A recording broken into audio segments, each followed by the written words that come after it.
시청자 여러분 안녕하십니까? 복지TV 뉴스입니다. 오늘 뉴스에서는 지하철 안전사고에 대해서 집중적으로 다뤄보려 하는데요. 첫 번째 뉴스입니다. 지하철이나 기차 역사의 승강장 안전사고 계속해서 발생하고 있습니다. 특히 한국철도공사 코레일이 운행 중인 국철 구간에서는 발생 건수가 줄지 않고 있는데요. 그 이유가 있었습니다. 박정인 기자입니다. 며칠 전 서울 용산역에서는 1급 시각장애인이 승강장에 진입하는 열차에 치여 머리를 크게 다치는 사고가 발생했습니다. 5번 승강장에서 내린 시각장애인이 이 계단을 통해 걸어 올라온 후에 이곳을 걸어온 후 이 4번 승강장 앞에서 철로로 추락했습니다. 특히 사고가 난 용산역 해당 승강장은 다른 승강장과는 다르게 스크린도어가 설치돼 있지 않은 곳이었습니다. 물론 스크린도어가 시각장애인이나 교통이동약자의 안전장치가 될 수는 없습니다. 전국 지하철과 국철 승강장의 스크린도어 평균 설치율은 68.7%.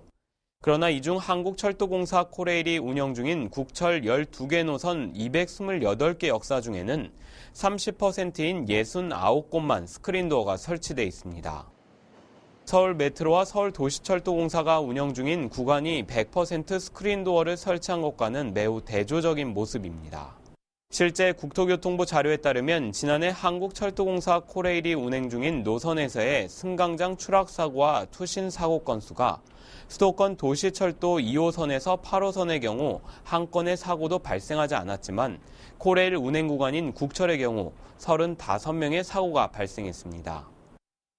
교통이동약자들은 매번 반복되는 승강장 사고에 대해서 코레일이 진정성을 갖고 예방조치를 취하고 있는지 의심스럽다고 말합니다. 장애 유형이나 장애 특성이나 장애 정도와 상관없이 누구나 안전하게 이동할 권리가 장애 차별금지법에도 있고 교통약자 이동 편의 증진법에도 있어요. 이 스크린도어가 많이 만들어져 있다라고 하지만 역시 안전하게 거의 이 지하철 선로와의 위험성에서 그나마 방패 역할을 해주는 안전의 방패 역할을 해주는 스크린도어가 특히나 코레일에는 잘 안 되어 있어가지고 교통이동약자들은 오늘도 내가 언제 사고를 당하지 않을까 하는 불안감 속에서 지하철을 이용하고 있습니다. 그 어느 때보다 우리 국민들은 안전 불감증에 휩싸여 있습니다. 예산 때문에 어쩔 수 없다는 의견을 내놓을 게 아니라 실질적인 교통이동약자에 대한 안전대책을 마련해야 할 것입니다. 복지TV 뉴스 박정인입니다. 서울 지하철 중에서 하루 9만 명 이상이 이용하는 역사가 있습니다. 바로 지하철 5호선 광화문역인데요. 그러나 장애인이나 유아를 동반한 부모들은 광화문역 이용을 꺼려한다고 합니다. 박정인 기자입니다. 지하철을 이용하다 보면 계단을 따라 한쪽 벽면에 설치되어 있는 휠체어 리프트를 볼 수 있습니다. 하지만 매년 교통이동약자들이 이 휠체어 리프트를 이용하다 추락사고로 목숨을 잃고 있습니다. 특히 서울 지하철 5호선 광화문역의 경우 유동인구가 하루에 약 9만 명 이상이지만 휠체어 리프트만 설치되어 있습니다. 이에 장애계가 광화문역 지하 승강장에서 교통이동약자가 보다 안전하게 이동할 수 있도록 휠체어 리프트가 아닌 엘리베이터 설치를 촉구하는 기자회견을 열었습니다. 장애계는 기자회견에서 서울시가 운영하는 지하철에서 그동안 많은 장애인들이 휠체어 리프트를 타다 사고를 당했다며 언제 떨어져 죽을지 모른다는 생각 속에서 교통이동약자들은 늘 공포감에 휩싸인 채 휠체어 리프트를 이용하고 있다고 말했습니다. 휠체어 리프트를 한번 탈 때마다 목숨을 걸고 번지점프를 하는 기분으로 탑니다. 정말 언제 떨어져서 죽을지도 모른다는 생각으로 늘 타고 있습니다. 휠체어 리프트 타다가 또 얼마나 많은 장애인이 죽고 얼마나 많은 장애인이 다쳐야 이것을 고치고 엘리베이터를 설치하겠습니까? 그 전에 한 사람의 생명이라도 다치기 전에 엘리베이터를 설치하시기를 바랍니다. 장애계는 이날 기자회견 후 휠체어 리프트를 직접 탑승하고 올라가는 과정을 시민들에게 알리는 행사도 함께 진행했습니다. 한편 장애계는 광화문 역사에 대한 엘리베이터 설치를 요구하는 요청서를 박원순 서울시장과 서울도시철도공사에 전달했습니다. 복지TV 뉴스 박정인입니다. 지난 5년간 장애인을 대상으로 한 성범죄가 2배 가까이 급증한 것으로 나타났습니다.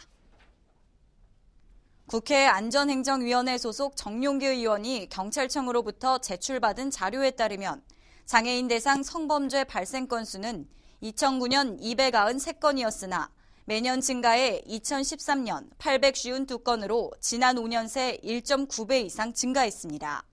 또 올해도 상반기에만 606건이 발생해 연말이 되면 지난해 수치를 훌쩍 넘어설 것으로 보입니다. 정 의원은 장애인을 대상으로 하는 성폭력 범죄가 가파르게 증가하고 있는 만큼 효과적인 예방 대책과 피해 당사자에 대한 사후 지원 대책 마련이 시급하다고 지적했습니다. 하반기 취업 시즌이 본격적으로 시작됐는데요.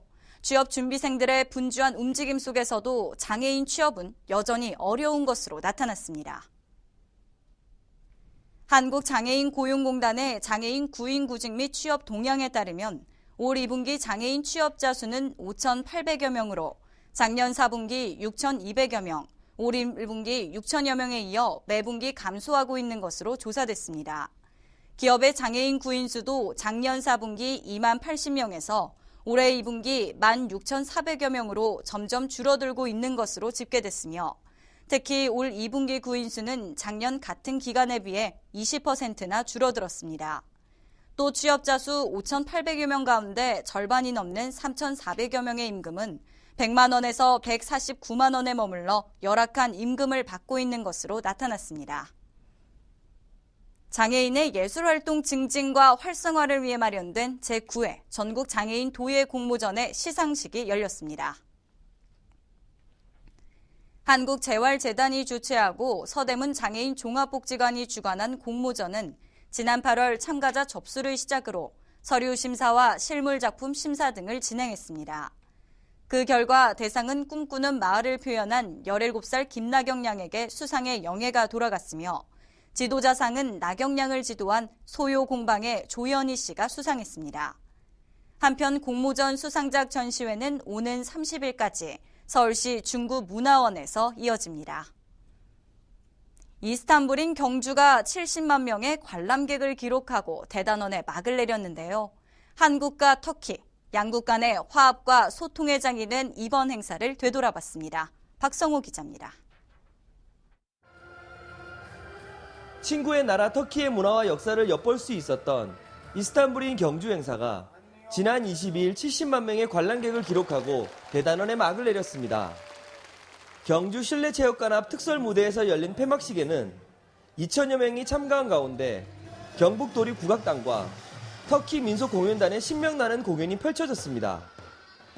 이스탄불인 경주 2014가 성공적인 결실을 거둘 수 있었던 것은 경북도와 경주시, 경주엑스포 직원들의 현실적인 노력과 경주 A 경호업체의 철저한 사명감이 밑거름이 되었습니다. 토바시 이스탄불 시장님, 그리고 김관용 지사님, 그리고 함께 참여하신 많은 분들의 힘이 아니었다면 이런 성공을 이뤄낼 수 없었을 것입니다. 오늘 이 자리에 참석하신 모든 분들이 바로 이스탄불인 경주의 성공을 가져오신 분들이라고 저는 생각합니다. 이번 행사가 성공을 거두면서 내년 8월에서 10월 사이 한국과 터키가 주축이 되어 경주 실크로드 문화 대축전이 열릴 예정입니다.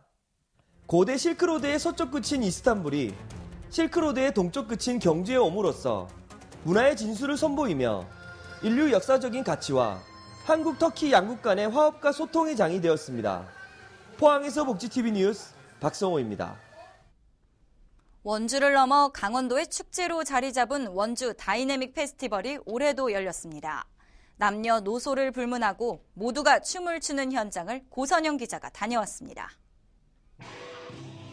아시아의 리오 2014 댄싱 카니발이 열렸습니다. 상금 1억 원을 걸고 경연 프로그램으로 진행된 댄싱 카니발은 거리와 특설 무대를 활용하여 창작 안무를 선보였습니다. 지난해 참여했던 해외 공연팀 대부분이 재참가 의사를 밝혀 눈길을 끄는데요. 화려하게 춤을 추는 해외 공연팀의 모습에 모두가 매료됩니다. 2년 전에 참가하고 나서 한국을 너무너무 좋아하게 됐어요. 행사에 참가하게 되어 굉장히 영광이고 행복해요. 앞으로도 이 행사에 또 참가하고 싶습니다. 전국 공연단체뿐만 아니라 학생, 동호회, 기업 등의 시민 참여로 진행되는 이번 행사에 나이를 불문하고 노인팀도 참가했습니다. 춤을 사랑하는 사람이라면 누구나 참여하는 원주 다이내믹 페스티벌. 성실하고 최선을 다해서 즐거운 마음으로 연습하고 꼭 좋은 결과가 있었으면 좋겠어요. 시원한 가을만큼이나 시원한 볼거리를 제공하는 원주 다이내믹 페스티벌이 시민들에게 즐거움을 선사합니다.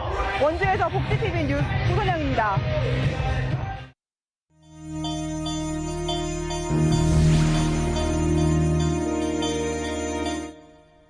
이어서 간추린 뉴스를 전해드립니다.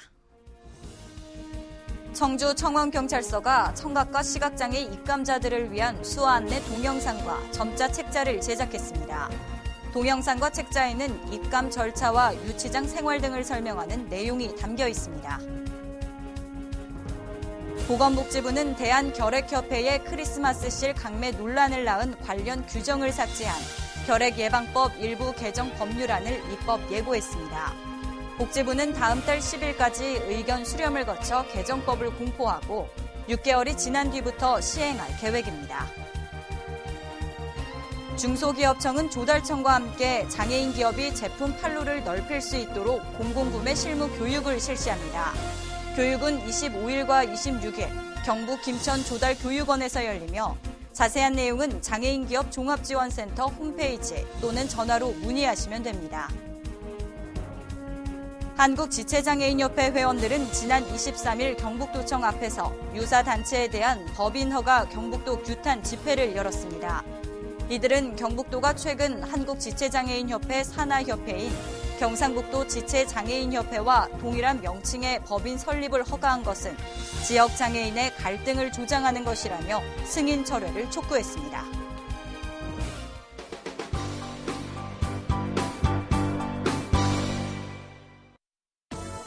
미리 보는 장애인 신문 시간입니다. 이번 주 장애인 신문에는 이면 기사로 코레일이 지하철 스크린도어 미설치로 인한 시각장애인 추락사고를 개인 탓으로 몰고 있다는 내용이 실려 있습니다. 두 번째 기사는 빈곤층을 사선으로 내모는 국민기초생활보장제도 증언대회 소식입니다. 끝으로 인천 아시안게임 경기장 장애인 주차구역이 VIP 공간으로 사용됐다는 기사입니다. 미리 보는 장애인 신문 지금부터 함께 보시겠습니다. 먼저 첫 번째 기사로 지난 20일 서울 지하철 용산역에서 있었던 시각장애인 철로 추락사고에 관한 내용입니다. 경찰은 CCTV를 분석한 결과 해당 승강장에는 스크린도어가 설치돼 있지 않았으며 역무원과 직원 또한 배치돼 있지 않은 것으로 드러났다고 밝혔습니다. 하지만 코레일 측은 최 씨가 시각장애 1급임에도 당시 흰 지팡이를 소지하지 않았다는 주장만 내놓고 있는 상황으로 한국시각장애인연합회는 스크린도어 설치 등 진정성 있는 예방조치를 내놓을 것을 요구했습니다. 다음 기사입니다. 빈곤층이 말하는 국민기초생활보장법 진짜 문제 증언대회와 관련된 소식입니다. 기사에는 기초생활 수급 기준의 문제점으로 수급에 어려움을 겪고 있는 사람들의 증언이 실렸습니다. 한편 지난해 발의된 국민기초생활보장법 일부 개정 법률안에 대해 건강세상 네트워크 김정숙 씨는 부양의무제 기준 폐지와 최저생계비 유지, 수급권자 권리보장 강화와 수급자의 의견을 반영한 제도 운영 등을 제시했습니다. 끝으로 인천 아시안게임 조직위원회가 주요 경기장의 장애인 주차구역을 VIP용으로 지정해 장애인의 접근권을 무시했다는 내용의 기사입니다. 조직위는 장애인 주차구역 논란과 관련된 항의가 이어지자 웰페어 뉴스와의 통화에서 문제가 된 주차구역은 대회 운영을 위해 사전에 일반 차량의 출입이 통제된 구역이었다며 앞으로 해당 주차구역을 장애인이 이용할 수 있도록 융통성 있는 운영을 하겠다고 밝혔습니다. 지금까지 미리 보는 장애인 신문이었습니다. 언제 어떻게 발생할지 모르는 각종 사고에 있어 이 지하철 역사 스크린도어 미설치를 예산 문제로만 이야기해선 안 될 것입니다. 매번 반복되는 소 잃고 외양간 고치는 정책이 아니라 이 진정으로 국민을 위한 예방이 앞서는 안전 대책이 시급합니다. 복지TV 뉴스를 마칩니다. 시청해주신 여러분 고맙습니다.